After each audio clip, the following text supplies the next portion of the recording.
नमस्कार, मैं श्यामगिरी। आप देख रहे हैं टीवी टीएफडी इंडिया। टीवी टीएफडी इंडिया में आप सभी दर्शकों का स्वागत है। मोदी सरकार गिरने वाली है और बहुत जल्द गिरने वाली है। इस वक्त मोदी सरकार की हालत आगे कुआं पीछे खाई वाली परिस्थिति में है। मोदी का भारतीय जनता पार्टी के अंदर भी बगावत है, आरएसएस में भी बगावत है और एनडीए गठबंधन में अब बगावत। मोदी सरकार ऐसे ऐसे कानून लेकर के आ रही है, ऐसे ऐसे बिल लेकर के पार्लियामेंट में आ रही है कि उसके साथ में रहने वाले लोग भी विरोध करने के लिए मजबूर होते जा रहे हैं। ऐसे में एक कानून मोदी सरकार लेकर के आ रही है इस बार पार्लियामेंट सेशन के दौरान। वह बिल मुख्यमंत्री और प्रधानमंत्री, नाम प्रधानमंत्री का है कि मुख्यमंत्री और प्रधानमंत्री या कोई मंत्री 30 दिन से अधिक अगर जेल में रहता है तो उसका इस्तीफा हो जाएगा। पहले भी यह प्रयास की थी। सवाल यह है कि कोर्ट अगर किसी मामले में आदेश देता है तो सजा होती है तो उसे इस्तीफा देना ही पड़ता है। 2 साल की अगर सजा होती है तो 2 साल सजा और 6 साल वह चुनाव नहीं लड़ सकता, यानी कि 8 साल, और उसकी तुरंत सहायता चली जाती है। यह सारे कानून है देश में। तो फिर यह कानून क्योंकि 30 दिन जेल में रह जाए, यानी कि आपके ऊपर आरोप साबित हो या ना हो, आप गुनाहगार हो या ना हो, आपको सिर्फ ईडी ने उठा के 30 दिन डाल दिया और कोर्ट के सामने पेश नहीं किया तो फिर आपको इस्तीफा देना पड़ जाएगा, स्वतः इस्तीफा मान लिया जाएगा। और भारतीय जनता पार्टी जिस तरह से विपक्ष के साथ करती है या अपने सहयोगियों के साथ करती है, दबाव में, प्रेशर में लेती है, उससे किसी के ऊपर भी इस्तेमाल कर सकती है। कोई भी ईडी उठा के ले जाकर के बंद कर देगी और इस्तीफा हो जाएगा। ऐसे में एनडीए गठबंधन के अंदर विरोध हो गया। चंद्रबाबू नायडू ने कांग्रेस से हाथ मिला लिया। नीतीश भी इसके समर्थन में नहीं है क्योंकि भारतीय जनता पार्टी की नीयत सही नहीं है। इसे विपक्ष को या सहयोगियों दलों को दबाने के लिए इस कानून का यूज करेगी, हर किसी को पता है। तो इससे एनडीए गठबंधन टूटता हुआ नजर आया। चंद्रबाबू नायडू ने खुलेआम कर दिया। 41 से 45 सांसद एनडीए गठबंधन से इससे दूर हो रहे हैं। अब आप दर्शक सोचिए, मोदी से चंद्रबाबू नायडू ऐसे भी दूरी बना रहे हैं और कांग्रेस के साथ जाते हुए नजर आ रहे हैं। 18 सांसदों के साथ कभी भी समर्थन वापसी का ऐलान कर सकते हैं। नीतीश कुमार से बात बिगड़ी हुई है। नीतीश कुमार इस सरकार से समर्थन वापस ले सकते हैं। नीतीश कुमार को डिप्टी पीएम बनाने की बात कही गई थी, बनाई नहीं। ममता बनर्जी को कैसे हराया गया जबरदस्ती।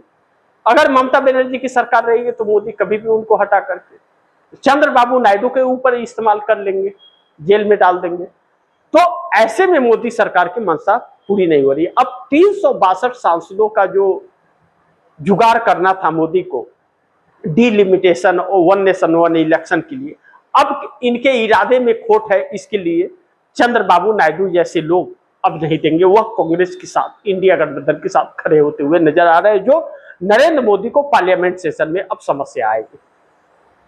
दूसरी बड़ी महत्वपूर्ण है कि देश के अलग अलग हिस्सों में अब आंदोलन बहुत तेजी से बढ़ रहे हैं और मोदी सरकार के लिए संकट पैदा होते जा रहा है। जिस तरह से राम मंदिर के अंदर चोरी हुआ या बद्रीनाथ केदारनाथ की बातें निकल करके आई कि वहां भी बहुत भारी मात्रा में चोरी हुई है, आरएसएस और भाजपा वालों ने ही यह किया है।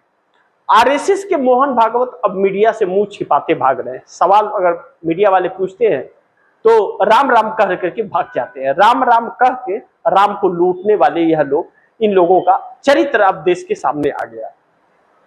ऐसे में इंडिया गठबंधन के 26 सांसदों को तोड़ना भी मोदी सरकार के लिए भारी हो रहा है क्योंकि जो टीएमसी के 20 सांसद टूटे थे, कई दिनों से आप दर्शकों को बोला कि उसमें से कुछ बागी हो गए क्योंकि अमित शाह ने उन्हें भी धोखा दिया तोड़ करके। अब सहजता दांव पर लगी हुई ने ममता बनर्जी ने एक बात कही अमित शाह को, कहा कि मुझे खत्म कर दो, अन्यथा अगर मैं बच गई तो मैं छोड़ूंगी नहीं। एक खुली चुनौती ममता बनर्जी ने दिया है। अमित शाह जिस तरह और मोदी मिल करके जिस तरह से टीएमसी को तोड़े और ममता बनर्जी को प्रताड़ित किया जा रहा है, बंगाल के लोगों के लिए भी एक सीख है। और भारतीय जनता पार्टी को देख ले वह कि भारतीय जनता पार्टी क्या करती है। ममता बनर्जी उसी बंगाल की हैं, अमित शाह उस बंगाल के नहीं हैं। और जो शुभेंदु अधिकारी मोदी शाह के सह में जो प्रताड़ित कर रहे हैं वहां के लोगों को, आने वाले दिनों में बहुत मुश्किलें खड़ी होने वाली है। अगर जनता अति होता है तो जनता सड़क पर उतर गई तो अच्छी अच्छी सरकारें दुम दबा करके भाग जाती हैं। ममता बनर्जी चिंतित हैं, परेशान हैं। ममता बनर्जी को दबाया जा रहा है, प्रताड़ित किया जा रहा है।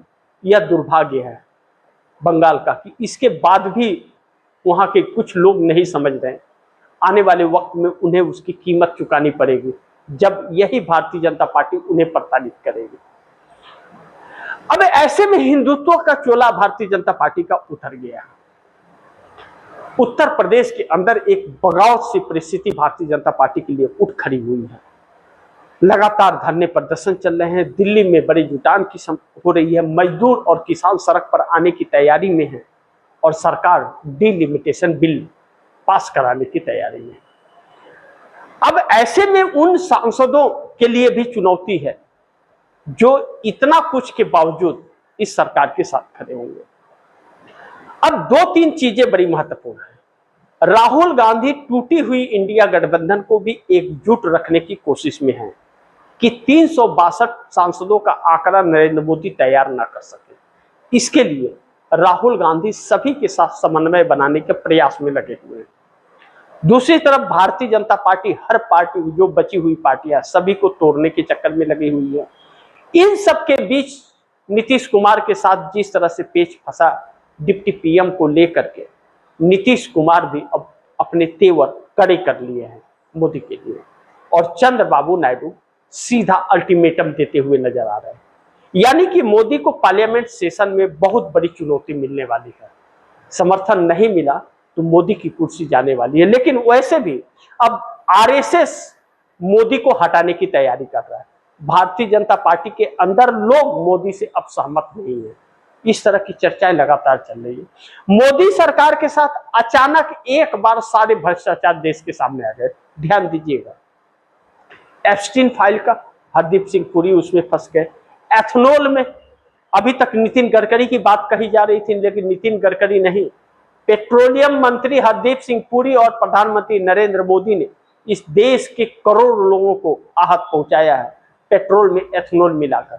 और इतने रेट लिए जा रहे हैं एथनॉल मिलाकर जो ओरिजिनल पेट्रोल के भी दाम नहीं है।